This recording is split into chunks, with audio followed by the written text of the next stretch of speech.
अपने पास आए और बोले कि हमने सोचा कि आपका एक बार भाषण करूंगा। 27 से 28 अगस्त से यहाँ अपना आंदोलन निरंतर चल रहा, तो प्रशासन के लोगों को ये नहीं पता कि हमें इनसे वार्ता करवानी पड़ेगी। अगर हम वार्ता नहीं करवाएंगे तो ये हमारी बाढ़ की खाल उधेड़ देंगे, बाढ़ की खाल क्यों उधेड़ेंगे?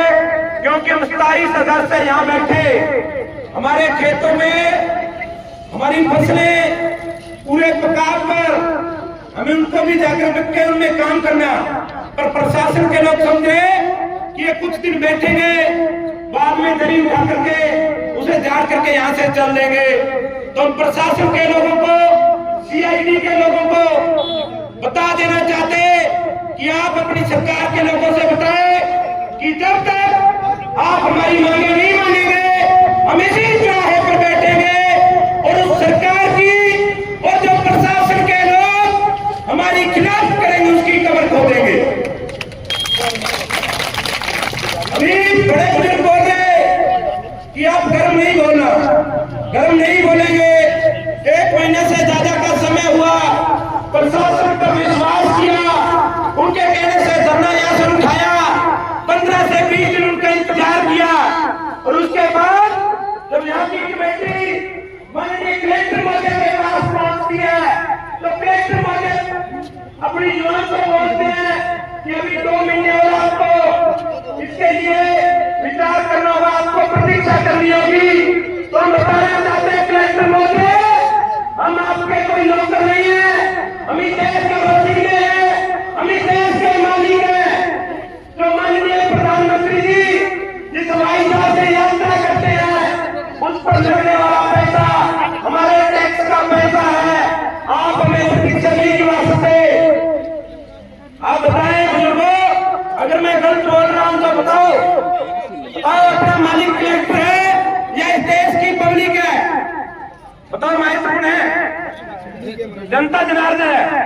जनता जब जनार्दन है तो कलेक्टर साहब के जहन में बात जरूर होनी चाहिए कि अगर बांग्लादेश की जनता देश की प्रधानमंत्री को देश से फरार कर सकती है तो कलेक्टर महोदय आप कौन से बात की मूली हो? अगर इस देश के लोग, इस जिले के लोग खड़े होकर के आपके दरबार पर पहुंचे तो आपके मुख से बोलने के लिए कोई शब्द नहीं होंगे और सिर्फ आप बोलेंगे तो कहेंगे कि मैं आपके परिवार से संबंध रखने वाला हूँ, मैं आपके समाज से संबंध रखने वाला हूँ, मुझे इस शब्दों पर क्षमा कीजिए। तो आप एक अच्छे ऑफिसर हैं, आप अपने दिमाग में एक बात सोच करके रखें, इस देश का किसान हमेशा मेहनत करके जब 2 समय का भोजन करने का जुगाड़ कर सकता है, पूरे देश पूरे विश्व के लोगों का पेट भरने का काम कर सकता है, तो अगर उसके घर में आग लगेगी तो उसके बाद इस देश का किसान किसी भी हद तक जा सकता। अभी रमेश्वर जी बता रहे कि पूरे देश में आंदोलन चल रहे, 2003 से दिल्ली की विभिन्न सीमाओं पर आंदोलन चला, सड़कों पर लोग बैठे और उसके पश्चात उनकी जीत हुई। तो उस आंदोलन की सबसे बड़ी बात उनकी ताकत शांति रही, हम उसी शांति से यहाँ बैठे रहेंगे। और सबसे बड़ी ताकत हमारी मातृशक्ति आज बड़ी संख्या में पहुंची, हमें पूर्ण विश्वास, जहाँ देवी का स्वरूप माता गुजर कौर जी की वारी जहाँ पहुंचती है वहाँ फतेह लाजमी होती है, हमारी जीत आज सुनिश्चित है। पर उस जीत में अब ये आपका जो योगदान है ये साबित करेगा कि आप आज रात तक कितनी बड़ी संख्या में बैठेंगे, क्योंकि आज हमारा लास्ट है, इसमें हमारा नारा है लड़ेंगे जीतेंगे, मरेंगे नहीं। ये हमारी आज की लड़ाई नहीं है, लड़ेंगे जीतेंगे, क्योंकि हमारी ये आखिरी लड़ाई नहीं है, अभी हमने ये लड़ाई शुरू की है। आज हमारी लड़ाई हमारी पानी को निकालने को लेकर के है, आने वाले समय में हमारी लड़ाई सरकार का पानी निकालने की होगी। तो हम मरेंगे नहीं, लड़ेंगे जीतेंगे। दूसरी बात, जो कुछ काबिल ऑफिसर होते हैं उन्हें ये लोग बर्दाश्त नहीं कर पाते हैं, उनका बहुत जल्द यहाँ से तबादला कर दिया जाता है।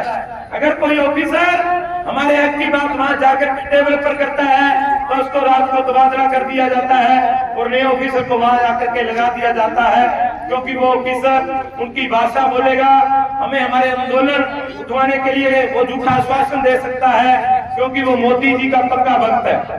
अभी पीछे में एक बात सुन रहा, उसमें बोला कि देश में भी दो प्रकार के लोग, एक तो इस देश को आगे बढ़ाने को लेकर के, राष्ट्रवाद को लेकर के विचार करे, एक विचार करे भाजपा को लेकर और मोदी जी को किस प्रकार से आगे बढ़ाना।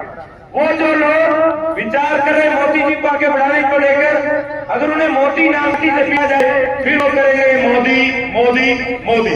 और दूसरे लोग जो इस देश को बढ़ाने की लड़ाई, इस देश के राष्ट्रवाद को लेकर के जो लड़ाई आप लोग लड़े, दूसरे परंतु इस देश में विडंबना की बात रही कि दर से देश में सरकार वो बार बार भाषण दे रही कि हम इस देश के लोगों की आमदनी दुगनी करेंगे।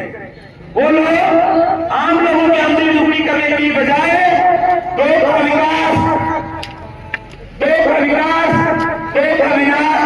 विकास पूरे देश के विनाश पर चर्चा करें। आप लोगों ने इस देश के उस तानाशाह के खिलाफ 2020 से लगातार लड़ाई लड़ी और हर लड़ाई में आपकी जीत हुई। और मैं आज भी विश्वास से कह सकता हूं कि जो आज आपकी संख्या, आप अनुशासन से और शांतिप्रिय तरीके से यहाँ बैठे हैं, आपकी आज जीत सुनिश्चित होगी। और दूसरा जो एथेनॉल फैक्ट्री के खिलाफ जो आंदोलन चल रहा है, एथेनॉल फैक्ट्री हटाओ, क्षेत्र बचाओ, संघर्ष समिति के लोग बैठे, हम आपको विश्वास देते कि आज हम वहां तब तक नहीं जाएंगे जब तक यहाँ का वो निर्णय नहीं आएगा, क्योंकि पहले तो हम आते भाषण देते और धीरे से निकल जाते। आज हम धीरे से नहीं निकलेंगे, आज हम आए जब तक हमारी जीत नहीं होगी तब इसी दरी पर लड़ाई जारी रहेगी। और अगर उसके बाद में और हमें यहाँ की कोई कमेटी हमें कोई दिशा निर्देश देगी तो हम उस पर बिल्कुल गौर करेंगे और उसको ज्यादा से ज्यादा आगे अगर कोई हमें ड्यूटी लगेगी उस पर ज्यादा से ज्यादा ध्यान देंगे। आप सभी ने हमें बोलने का मौका दिया, आपका बहुत बहुत धन्यवाद। जय जवान जय किसान। धन्यवाद साथी महिला सिद्धू।